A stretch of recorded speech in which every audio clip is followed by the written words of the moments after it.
Welcome to the Way Forward Regenerative Conversation podcast number 46, Redesigning Democracy, a conversation with Suzette Brooks Masters and Clint Wilkins.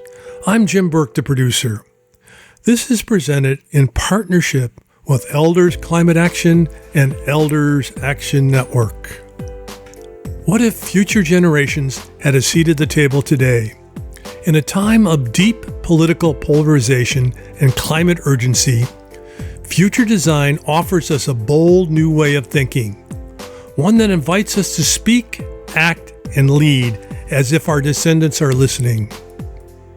Today, we bring you a powerful story from a recent future design retreat where elders, midlifers, and youth gathered to imagine the year 2049 and rethink democracy together. Picture a circle of elders and youth gathered in deep conversation, guided by the question, do you think your children will want to have children? That single question shifted the room. Suddenly, participants were thinking 5 generations ahead, viscerally feeling the weight of their choices and the legacy they would leave. Future design asks us to travel through time. It originated in Japan, where citizens at town halls were invited to imagine themselves in the year 2060. Those who became the future made bolder, more inclusive decisions than those stuck in the present. It's simple, but transformative. From city council town halls, future design can be used in any setting where decisions are made. It is low-tech, high-impact method for recentering the long-term thinking and giving voice to generations who aren't here yet. Our guests are 2 visionary leaders, Suzette Brooks Masters, a strategic foresight expert and director of Democracy Innovation Project at Democracy Funders Network. She holds a JD from Harvard Law School, a BA from Amherst College, and studied at Cambridge University as a Marshall Scholar. Clint Wilkins, an educator and intergenerational mentor, holds a BA in history from Williams College, an MA in religion from Harvard, and a teaching credential from Princeton. He's the founder of Sage Hill School and a leader with Elders Climate Action. The future will judge us not by how well we slept, but what we did while we were awake. Let's design democracy not just for the next election, but for the next century. Thank you, Elders Climate Action and Elders Action Network, for sponsoring this work and reminding us it's never too late to become a good ancestor. Hi, I'm Dr. John Izzo, and on behalf of my co-host, Alain Gauthier, and our producer, Jim Burke, I want to welcome you to this episode of the Way Forward Regenerative Conversations podcast. Alain, I'm excited, but maybe also a little daunted by our topic today. When we had our podcast meeting earlier this week, all 3 of us, we did just a check-in with each other. And what really struck me was all 3 of us said we were having a hard time sleeping, that there was a kind of resident anxiety going on for many of us. And I can't help but think that it mirrors what many of our listeners and viewers are feeling right now. There's just so much lack of ease going on for so many of us right now in the United States in particular. And this morning, I woke up early, partly because I couldn't sleep well, and I happened to check the news feed and saw something didn't surprise me, but disturbing, which was that President Trump had issued a new executive order this morning about elections. And I won't fill you in on all the details, but in essence, it is to limit the state's ability to really run elections in terms of the credentials you need to register to vote, the ability to count votes by mail if they come in after the election, and there's a lot more to it.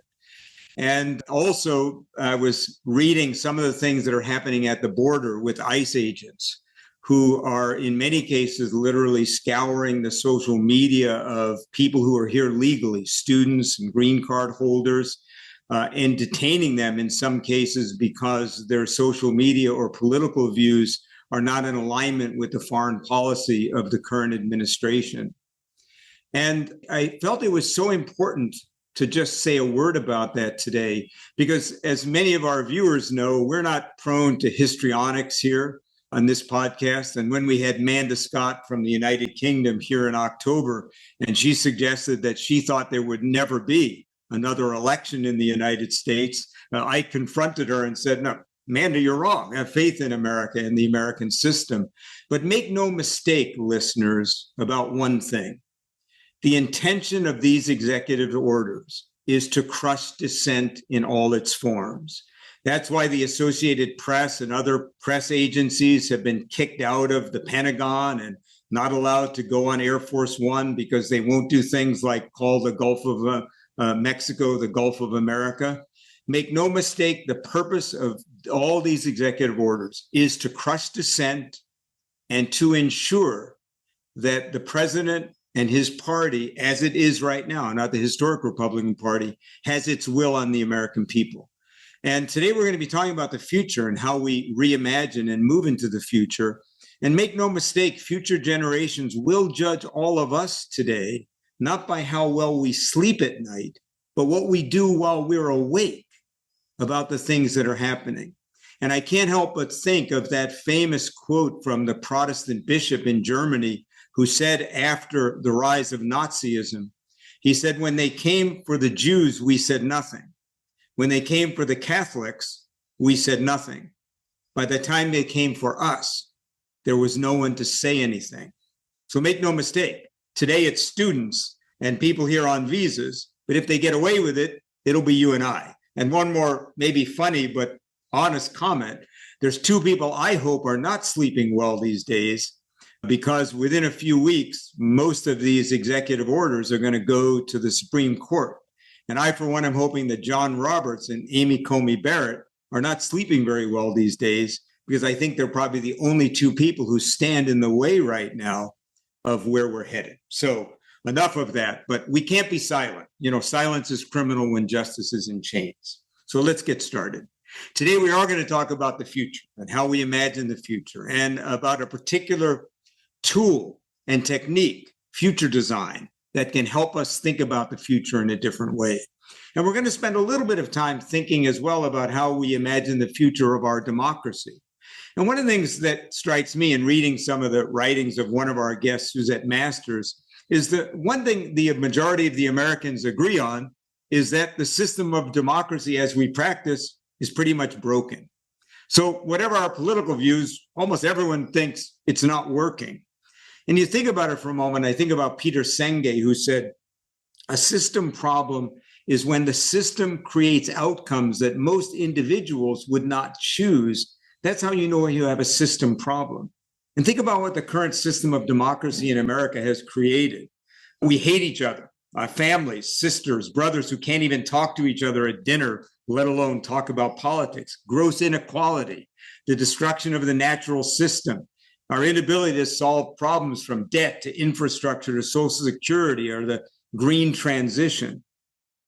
And I think in the United States, it's particularly hard for us to think about evolving democracy because of our almost religious belief that the founding fathers developed the perfect system. I think of Leibniz, the philosopher who, when confronted with the problem of evil, the only thing he could do to solve it was say, since God is perfect, evil must therefore serve a purpose. So therefore we live, he said, in the best of all possible worlds. And I feel sometimes that's where we're at in America. We feel the founding fathers were so prescient and perfect that therefore nothing needs to change. Yet Jefferson himself was quoted as saying, God forbid we should ever be 20 years without a rebellion. And so we do need to reimagine. And by the way, the founding fathers never imagined that politicians would be a full-time job. They never imagined that the central government would have the power it has today. And they never imagined political parties, a two-party system where it would polarize the country. So they were wise, but they couldn't see 250 years into the future. So let's get started. Our guests today have some really interesting tools of foresight and future design, and some interesting thoughts on how we can think about the future, not just of democracy, but period. So Alain, let me turn it over to you. Thank you, John. Yes, Suzette, your work emphasizes the current democratic systems that are not fully addressing today's challenges. What do you feel is missing? What are some of the solutions that actually you are exploring? Before I kick into solutions, I just wanted to add an exclamation mark on the remarks that were just made about some of the problems that got us here. The extreme polarization, the partisan divide, the use of social media and isolation of people from each other, which means that we only consume the news that we want to consume or that algorithms tell us we should be consuming, which makes it really hard to challenge our views and have contrary views. Something that wasn't mentioned, which I think is absolutely devastating right now, is we don't have shared truth, a shared sense of reality, which we used to have. We're old enough to know when all of our news came from a handful of newscasters who were widely respected, who all fundamentally were operating from the same assumptions. So most people had a shared sense of what we were dealing with. Even if they didn't necessarily agree on how to proceed from that, they had a basic fundamental understanding of what our reality was. That is extremely elusive right now. And I think that is really, really dangerous, because it means that you can pretty much convince any set of people about a certain reality that could be literally diametrically opposed to what a whole bunch of other people believe. So I think those are some of the key things that have got us here. I also think there's been a concerted effort to destroy government, to destroy our belief in government as an institution that's trustworthy. And I think that is just one tip of the iceberg of our loss of trust in the system and its institutions. And if, as we know right now, everything is held together with basically chewing gum, right? And the chewing gum is norms and trust and respect. And when you have all these different factors chipping away at that chewing gum, the glue is gone, right? There is no glue right now. So it's like a jungle out there. So I'll stop there, but I know we're going to turn to solutions soon, but I just wanted to put a finer point on some of the challenges that we're facing right now in solving our nation's problems today and the problems of tomorrow as well. Suzette, yeah, amen to that. When the Trump administration said, we have alternative facts. And the truth is, we're all dealing with alternative facts now on all parts of the spectrum, and maybe more extreme on the right. But you're right. And social media, our founding fathers could never have imagined the world of information that we live in, let alone the influence of money in the political system. So we could go on and on, but I think we can all agree the democracy is not in a healthy place right now. And at the very least, we all do need to be thinking and a lot more about what we do about these things. I think we get so focused on the issue of the day when the very system in which those issues exist now is in trouble. And I don't think anybody has an easy solution out of it, but we'll get to that later. I've been thinking a lot about how much we rely on government officials, elected officials, to make good policy. And one of the biggest problems we have is that the second someone gets into whatever office they're in, they're already thinking about what they need to do to get reelected. So the whole concept of service for the public, the respect for the office as leaving a legacy of good, of collective good, I think it's pretty much gone. And so what that does is, getting to your point around long-termism versus short-termism, it's so rare to be able to get a constellation of officials together to make good policy because it's good policy for the long run. They're constantly juggling this idea of, is this going to hurt me? Is this going to make it harder for me to get reelected? So the window to be able to actually do anything that's bigger than oneself, I think, has shrunk to the point of being non-existent. And I think it's a really big challenge to actually make good policy in an era where all people seem to care about is getting reelected. Yeah, and just to put an exclamation point on that, Suzette, and then we will move on, but really important point. The only thing I've ever agreed with Newt Gingrich on, when he was advocating for term limits, he said the only thing worse than term limits, he said, is what we have now. And Tony Blair once was there. I had a lot of admiration for Tony Blair.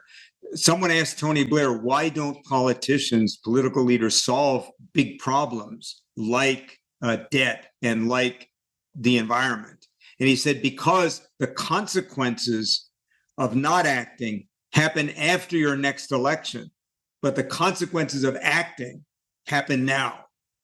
And I think you're right. It's one of those examples, and I'm a big proponent of systems thinking. That's one part of the system that in essence drives short-term thinking. So I think Gingrich was right about that one thing. The only thing worse than term limits and having really good people leave office is having people stay in office and it becomes their job. And the only thing they really care about is the next election. So amen to that. But Alain, let's get into these guys a little bit, learn a little bit about them before we talk about future design.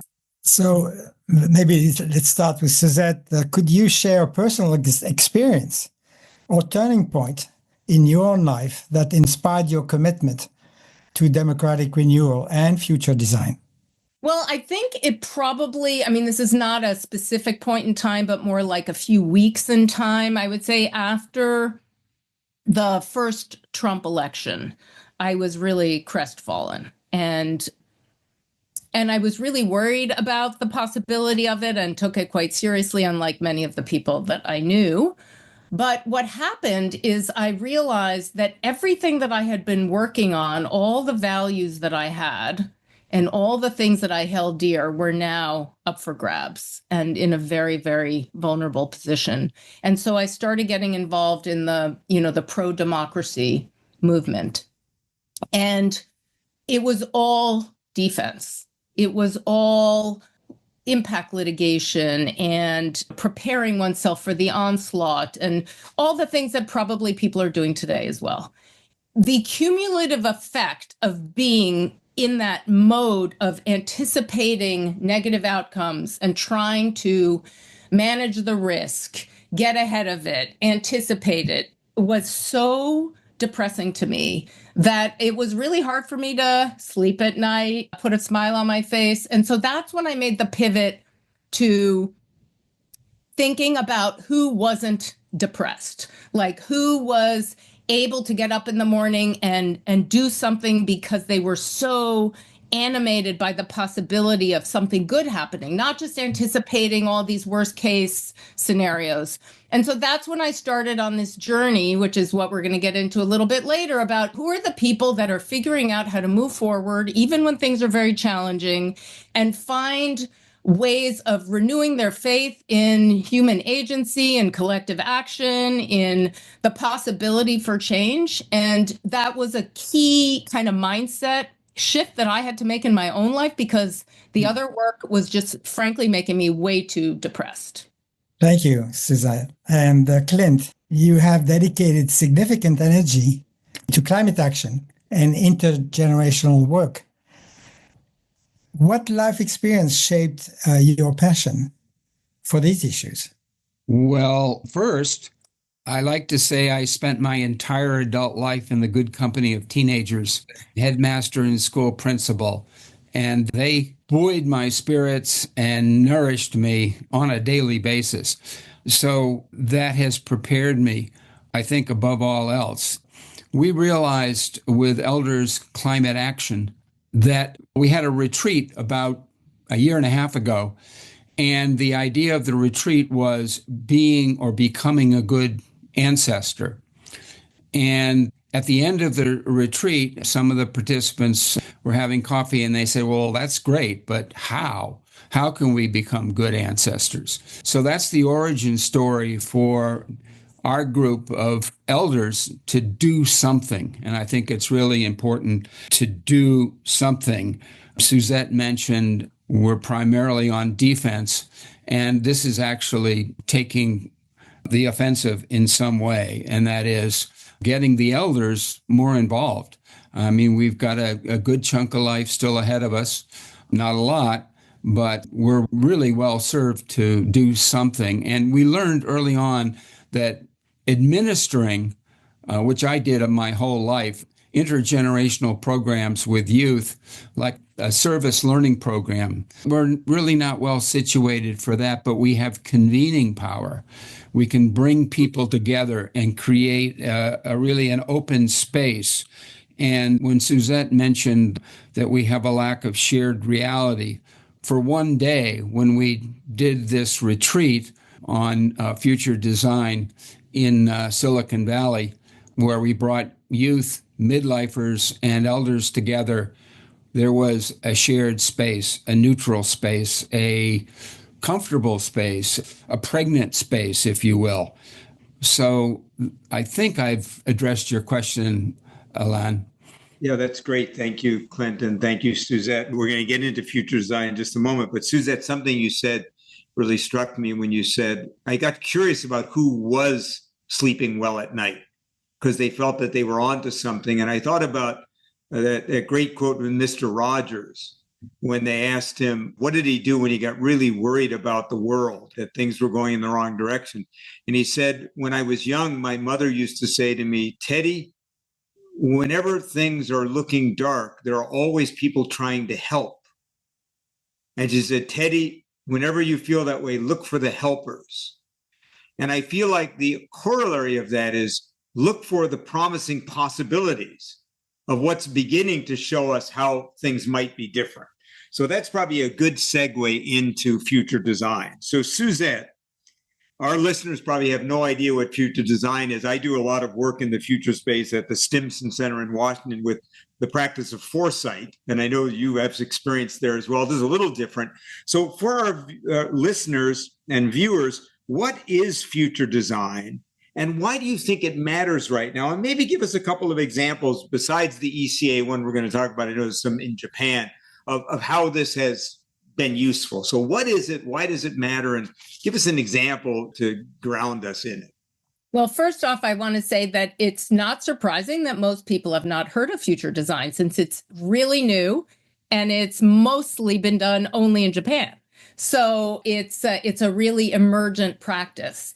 And I came across it doing some research about what things were happening globally that were of a more visionary nature in terms of thinking about what could be coming next and what are the things that we need to unleash in order to make future possibilities that are positive for the planet and for our collective humanity. So I ran across the work of a Japanese economist named Tatsuyoshi Saijo, and he is the inventor, if you can invent something, of future design. And it's a practice, a behavioral practice to enable groups of people to travel through time, to imagine themselves in a different place so that they can have a different perspective when they make whatever decisions or deliberate about whatever they're going to deliberate about together. And it started in Japan first as a theoretical framework, and then they tested it on students to see how it might play out. And then they actually tested it with a real live group of people at a town hall meeting in Yahaba, Japan. And Japan is way ahead of us in thinking about the future. And they had asked all their small towns to develop basically plans for their towns in 2060. And so in this particular example, they asked people to travel to 2060. And then, the initial experiment, which is really interesting, had half of the people at the town hall stay in the present and half travel to the future. And when they traveled to the future, they put on these interesting robes to symbolize that they were embodying a different aspect of their humanity. Several decades into the future, those people were imagining the future of their town down 30 years out. And then they reconvened everybody, and then they had everyone deliberate and negotiate about how they wanted to handle the future of their town. And what this researcher noticed is that the people that had traveled to the future had a very different perspective than the people that didn't. Because when you're in the present thinking out, you're using all your assumptions about the present to shape your view of what's possible in the future. When you're unshackled by that and you're basically landed in a different time and place, you are freer mentally to think big. And so those people who traveled to the future were bolder, they were more imaginative, and they were more willing to give things up in their own lives to make things better for the people that were going to be their descendants. And so that is the crux of future design. It's role play, it's time travel, it's making real through embodiment a generation that doesn't yet exist and can't speak for itself. So I'll stop there. I hope that's clear. Yeah, it is. So, Suzette, we're going to get into this example of ECA in a few moments here. But how do you imagine? First of all, I'm a big person about research. Of course, I have a PhD and used to teach at university. So I have like a passion for the value of research. By the way, that's also under threat right now. Even basic science research, we should remind people the future of science is in trouble right now. But one of the interesting things is that what I hear you saying is that when people are put in that future presence, they are more likely to have stewardship thinking, meaning to think about the impact on the future and also to break the bounds of their current paradigms. So before we get into the example of ECA, how might you imagine this tool if you put on your imagination cap and said, what are the ways you might imagine this tool could be used? Well, I think it has huge possibilities. And I actually wrote a paper for the School of International Futures called The Promise of Future Design, because I think it's a really underutilized intervention. A lot of, as you know, from being a foresight expert, a lot of foresight exercises can be quite challenging and quite elaborate and require a lot of preparation. And so they're hard to cleave onto other interventions. And they usually require experts and, a lot of work and prep. What's beautiful about future design is you can go high or you can go low, you can go deep or you can not go so deep. But what it can be fundamentally is a priming exercise in pretty much any setting that requires collective decision-making of some sort to get people out of their current limitations and constraints caused by the fact that they're only thinking as their future selves. And there's so much research that shows how we discount the future. We're not good at incorporating externalities into the way we think about the present and at having that sort of generational perspective. And so many of our problems are generational and they're going to span decades. So what's great about future design is it's very low tech. It doesn't require a lot of sophistication. Although I have to say, as Clint is going to explain later, when it's done well, it's a beautiful thing to behold. And they did it really, really well in their effort. But it could be at the beginning of a city council meeting. You could be led in a future design role play. You could do it at a town hall meeting. You can combine it with visioning exercises, with scenario planning. You can do it at charrettes for urban planning. You can do it in a citizens' assembly and make sure that people are not only solving problems today, but problems that are still going to be around in 30 years. So I think it has huge applicability, and I'm excited to tell more people about it. So, Suzette, I'm wondering actually whether you know of Joanna Macy's 7th Generation Double Circle, where she invites people in a circle of 7th generation people and have a conversation with people who are still in the present. And that way, with people speaking from the future, seems to be very similar to what you have in a future design. Is that correct? I have never heard of that particular intervention, but the 7th generation principle from indigenous thought is very much one of the inspirations for Tatsuyoshi Saijo in developing this, that there was a lot of indigenous wisdom around sustainability. And one thing I should say is, although he's an economist, his major focus has been on climate and sustainability. And so he was trying to think about what were some of the inspirations for thinking of us to be stewards of the future and of our planet. And so a lot of his work is rooted in environmental sustainability. So yes, I don't happen to know that intervention, but it sounds like it's very aligned. So maybe it's a good time now for Clint to speak and take us inside the Elders Climate Action Retreat. So can you share a moment where you saw future design powerfully shift people thinking in that experience, Clint? Let me follow up directly on what Suzette said. We have 5 or 6 different modules. One of the most important and pivotal is what we call world building. In our case, we decided to go out 25 years. And I don't want to take too much exception with Suzette since she's the expert, but I think in Japan, they're far more comfortable in going out far longer than 25 years.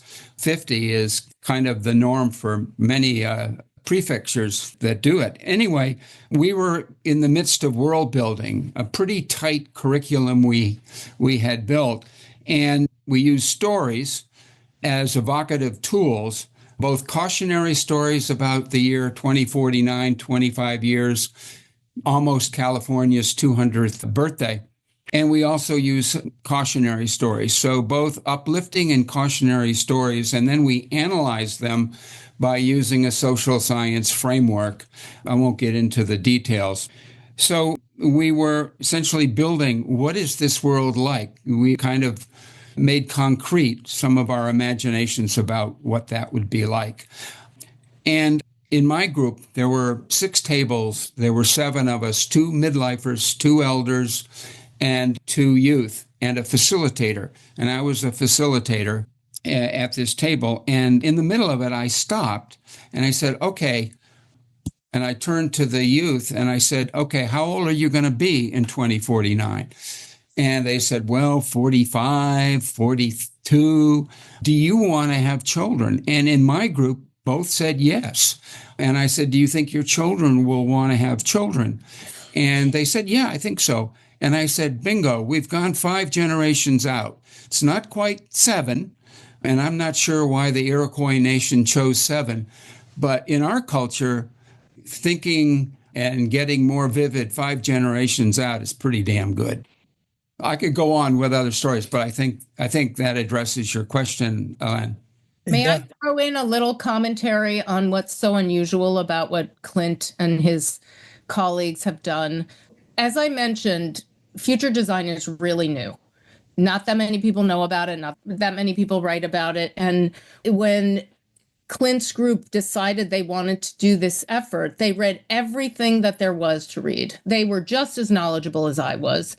They reached out to me and my colleague who wrote that report I was mentioning earlier. They did really thorough diligence. They did incredible scenario building, which is really key if you're going to really do this time travel and have it be really inspiring of bold action. You really need to make those future worlds vivid, both the good worlds and the not so good worlds that could come to pass. So I just want to say that it's not that easy to do this.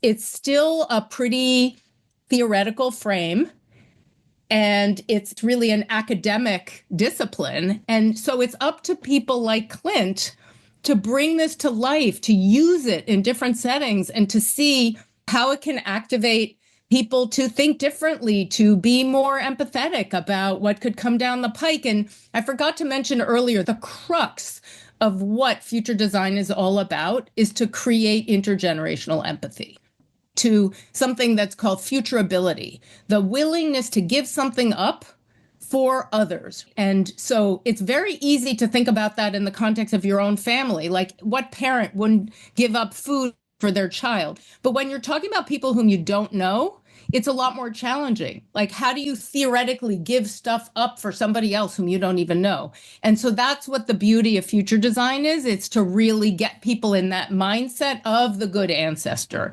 of the good steward. And I think that's what its power is.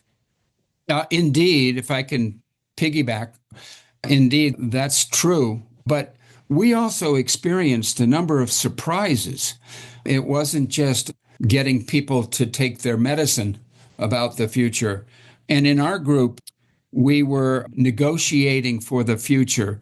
In other words, the next to final module was, okay, we're in 2049, and half the group at the table would advocate for, in our case, we used Prop 4, which was a $10 billion bond measure in California. And we chose that because it was nice, neat, very easy number to remember, 10 billion, and you can break it down into percentages. Anyway, we were in the midst of this negotiation, and something happened that exploded, I think, people's myths and stereotypes about youth.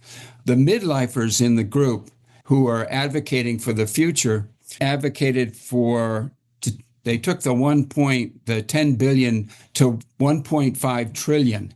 And the youth in the group took the 10 billion back down to 1.5 billion.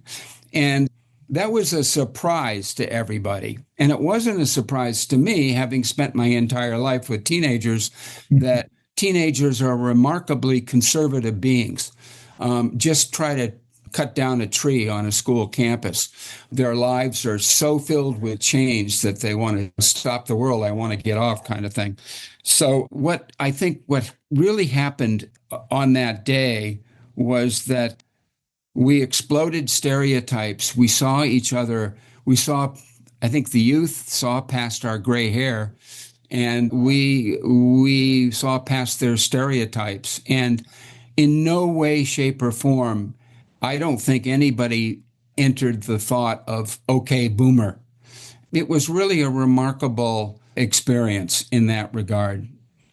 And were participants, at least some participants, initially skeptical about role-playing future generations? And how did their views shift, if that was the case, during the retreat? Well, that is not quite true, because we had brought people who are climate champions. The real test will be in, I think this is a wonderful, neutral, evocative set of spaces that can take people who are less inclined, whatever the issue may be. And we have a team. We've now divided into two teams. One is essentially a team to develop the experience of future design. And then the other team is the applications team. And Suzette gave a couple of examples of how it could be used with, say, city councils or whatever. So I think that is where a lot of the work will be done with skeptical people. But I think the proof of the pudding, if you will be to bring a disparate group of people together. Suzette obviously has a lot more experience with that. But I think around the topic of intergenerational fairness, and there's even a handbook on this that I think one of Suzette's colleagues developed. And if you frame it as fairness, there's a neutral space that I think can ensue. Yeah, so I want to pick up on a couple of things you said, Clint, and then ask a question back to you, Suzette, picking up on something you just said, Clint. One thing, Clint, you said that really struck me, and having spent a fair amount of time in Asia, in Japan, China, other places in Asia, you talked about this 20-year plan being even a stretch in our culture. If you spend time there's a lot of things not to like about the Chinese government and their practices in China. But one thing I can guarantee you, they have a 50 and 100-year plan. If you know anything about China, my wife and I got to hike a few years ago on a remote part of the China Wall. You get away from Beijing and you actually go where you're out in the countryside on the wall. You get a whole different experience. And you realize this was a 1,600-year public works project. Okay, a lot of it was done by slaves. But the point is, over literally 1,600 years, they built a wall that both protected the society from invaders from the north and created a safe trade route. for goods. So a 1600-year public works project, there is no equivalent in Western civilization, zero. All we have are cathedrals that were built to worship God that were done over several generations, but really weren't public works projects in the true sense. And many of them span maybe 100 or 200 years, literally zero examples in Western culture. So we need to start thinking much further into the future, but it's a challenge for we Westerners because it's really not embedded well in our culture. But I want to pick up on this point that Alain asked, and you referenced, Clint, and maybe bring Suzette in here. One of our most recent guests before you was Rupert Reed, who started Extinction Rebellion and now Climate Majority in the UK. And one of the points that Rupert made was that until we get to true climate majority, and I would say it's not just climate majority, democracy majority, human rights majority, where people really say this issue is not only of concern to me, but so important to me that I want our leaders to act, and I want to act on it. How can future design, Suzette, in these experiences bring in people who aren't already in the choir? So a critic might say, this is great. You can get people together who already are thinking about these issues. But Suzette, can you speak about how we bring in people who might not already have a shared vision of the future? And how could we embed this perhaps in a different way? I think you know what I'm asking. Well, that's a tall order. I'll start by saying that. But it's important, right? Because if we don't, to Rupert Reed's point, if only the 25% of us who care about this deeply, or whatever the percentage is, do this, that won't be enough. It's important, but I don't think it'll be enough to create the change we need. But what I love about future design, as I was mentioning earlier, is that it can really be applied in a number of settings. And it's been really difficult to push really aggressive climate policy at the highest levels, especially it will be now with this new administration. But what's promising about future design is that if you were to, for example, do a session at the G7, or do a session at the UN, or do a session in different government agencies, which they have done in Japan, you can reach a group of people who might be quite skeptical, who are not normally thinking about the future. And this is just the tip of the iceberg, because as you know, as someone who works on foresight, the ability to handle disruption when you're a leader is really, really challenging. And there are very few capacities that have been developed within Congress, within the executive branch, at the state and local level to really handle all the disruption and uncertainty that we're dealing with right now. And that is exactly the environment that we need to do much more of this kind of structured thinking under conditions of uncertainty. Future design is just one of many techniques that has that promise. But like I said earlier, it's a lower lift than a lot of them. It can be done with a lighter touch than some of the scenario work or the foresight work that's a little more of an intellectual lift. So I think that's the promise. And those are not people that are already bought in. This could be done with any group of corporate leaders, executives. It can really be done in any setting, truly. It's really up to the organizers to figure out if they want to take people on a journey or not. But I think that's the promise. Just piggyback on that. I think adding another set of factors, and that would be the intergenerational pieces to what Suzette just described. I really do think, having experienced it, having spent quite a bit of time now turning what we've done for an on-site experience into a virtual set of experiences, that the intergenerational piece is really the secret sauce.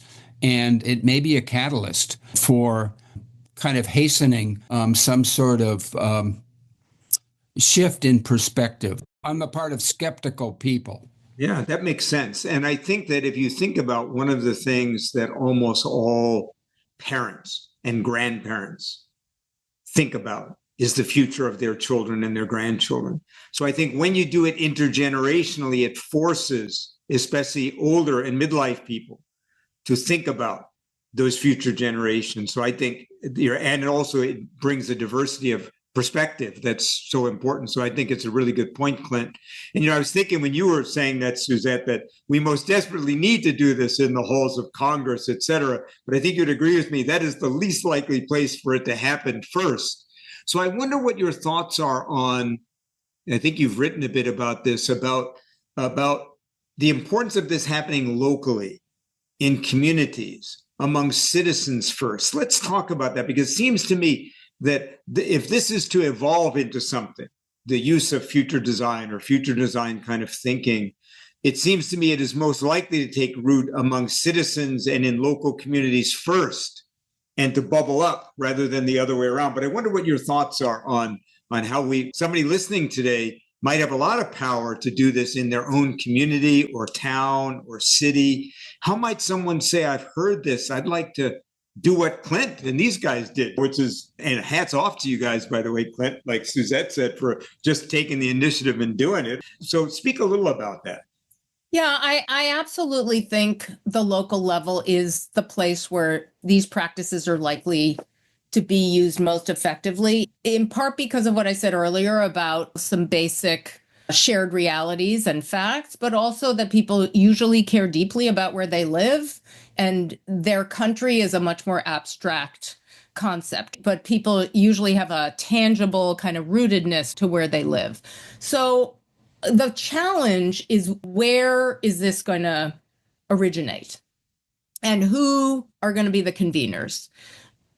I think one of the potential low-hanging fruit is to remake town meetings, to make them into places where people gather to think deeply about what they want the future of their community to be, rather than gripe about the local, the latest NIMBY project, or the way town meetings are used now as almost in a pre-litigation frame on many land use and other issues. Can we reclaim meetings that really don't have a game plan? They've just become routinized through habit and laziness.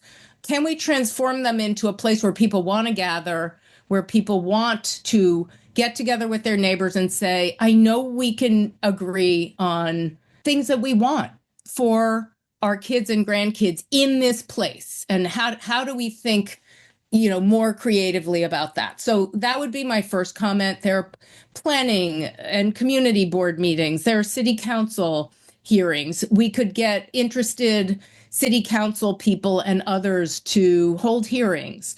The city of Fort Collins, Colorado, has the first ever standing committee of the future. And why don't more city councils and others, state assemblies, state senate, why don't they have committees for the future? And those could be the people tasked with looking beyond, bringing new ideas, fresh takes to the rest of their colleagues. So I think we have to basically sell people on the idea that embracing the future and embracing possibility and innovation and novelty, and accepting the fact that in a time of change, our paradigm may be on the decline and a new one is forming, and we need to be ready. And I do think there are people that are feeling that, and they just don't have the right framework to sort of institutionalize that. So I do think it's possible. I think citizens' assemblies are popular now. There haven't been that many yet in the US, but I think there's more energy around them. Many citizens' assemblies are about solving pain points in the present, but they could be easily reformulated and recast to be, we have this problem of homelessness right now, but what's the future of housing? What are we going to do in 30 years? What should our city look like in 30 years to avoid having a homelessness problem, or whatever? Like, there are ways to tweak even an agenda or a time frame for a deliberation. So those would be my two top examples, I think. I think there needs to be some shift in the structure of these meetings. I've talked about making them more multi-generational, but two, I'm really influenced. I spent a lot of my career in Quaker schools, and we would bring our student body in Washington, D.C. into the gym, and we'd sit in silence and anybody could speak out of the silence. And it really worked. And I think we need to be more thoughtful when we get to these meetings. And I think future design kind of lends itself to those brief reflective moments when you can work through the stereotypes and prejudices you have of one another. So definitely on the local level, that's what we're most equipped to do. But I think also to create a dynamic within those meetings that mitigate against the kind of conflict that inevitably will come about. Does that make sense? And I wonder what role elders can play in that process. I completely agree on the intergenerational part. I will just mention a brief experience. We got together within the Elders Action Network. We have a group called Regenerative Elder Process, and we did a visioning together of what would education look like 7 generations from now. And just as a way to get started on this being, and it was quite amazing. We used an AI process to bring our visions together, etc.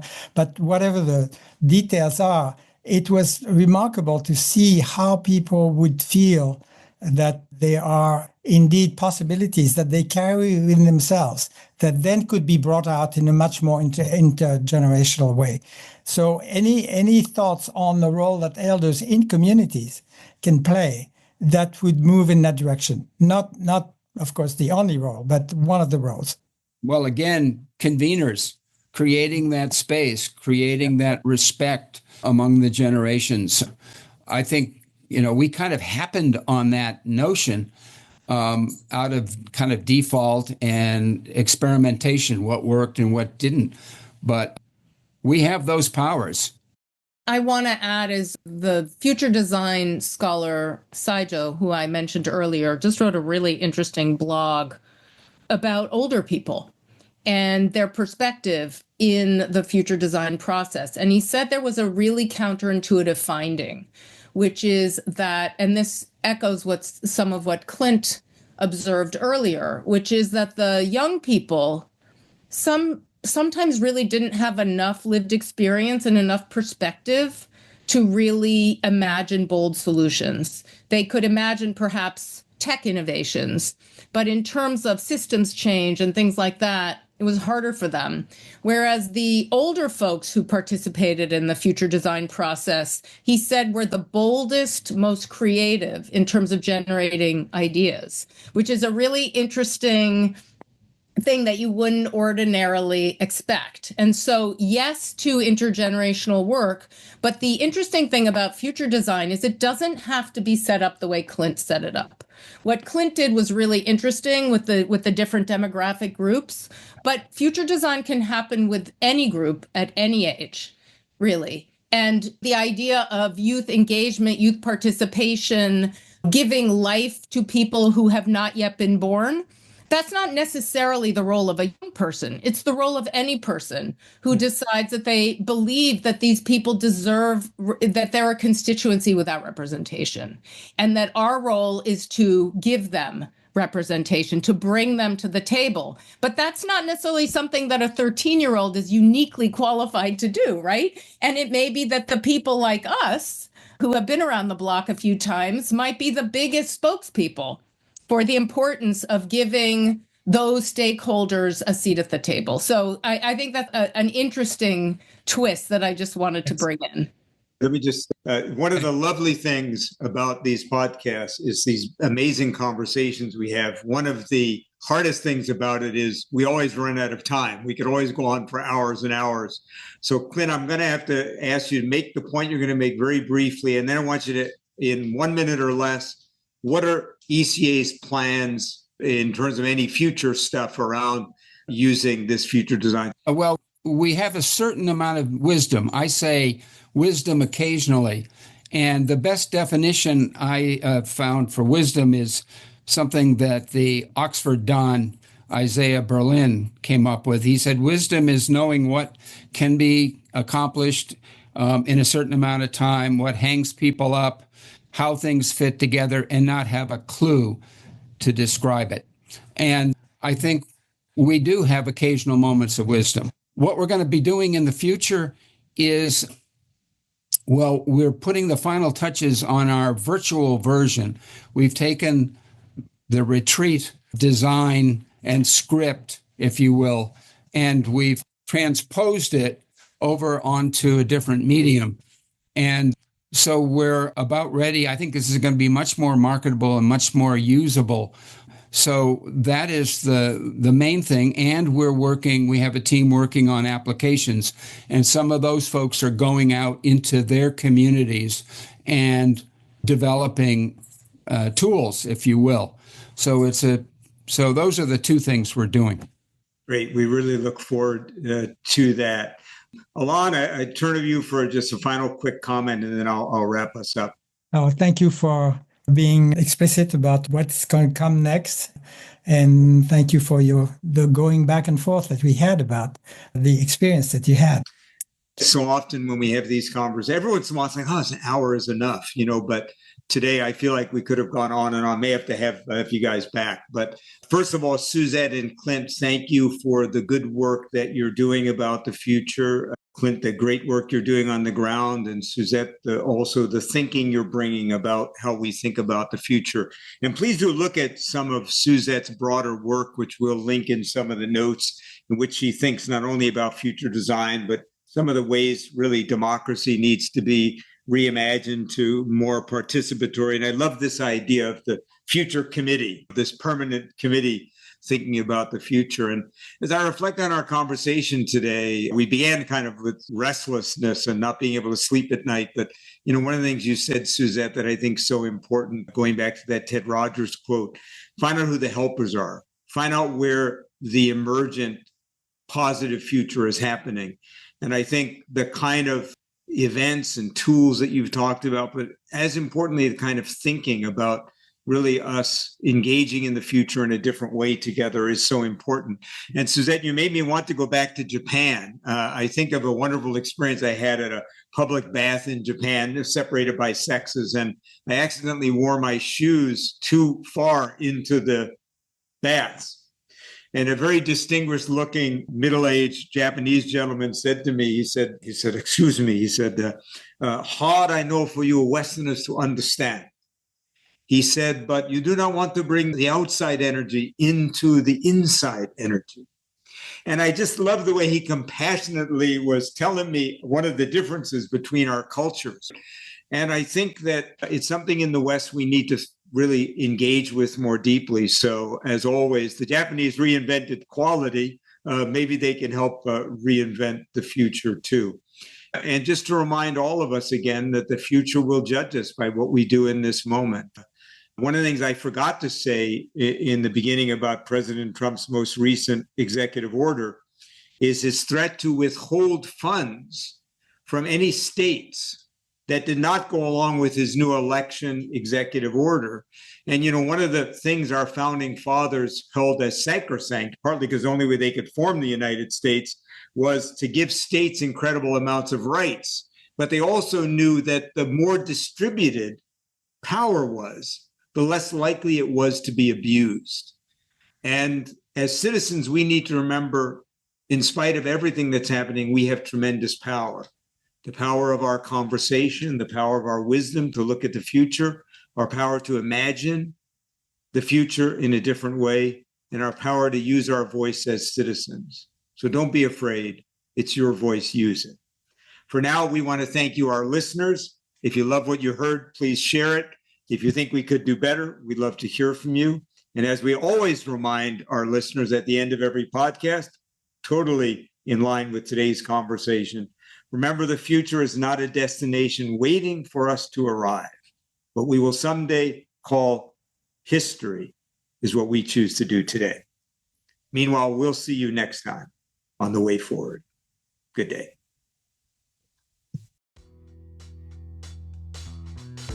Thank you for joining us in this episode of the Way Forward Regenerative Conversations podcast. I'm Jim Burke, the producer. We'd like to extend our heartfelt thanks to our sponsors, Elders Action Network and Elders Climate Action, for their unwavering support in making this podcast possible. Their dedication to empowering elders to take action on climate change and social justice issues is truly inspiring. If you found this conversation as enlightening and motivating as we did, please subscribe to our podcast and YouTube channels. Your subscription helps us continue bringing these vital discussions to a broader audience. Don't forget to share this episode with your network, and let's work together to build a better world for all generations. Find us on YouTube, Apple Podcasts, Amazon, and now on Instagram and YouTube Shorts. Together, we can make a difference. We'd love to hear your feedback on today's episode and any suggestions you have for future guests. Please send your thoughts and recommendations to thewayforwardrc@gmail.com. Your input is invaluable in helping us shape the future of this podcast. To learn more about our sponsors and get involved, visit Elders Action Network at eldersaction.org and Elders Climate Action at eldersclimateaction.org. Thank you for being part of the Way Forward community.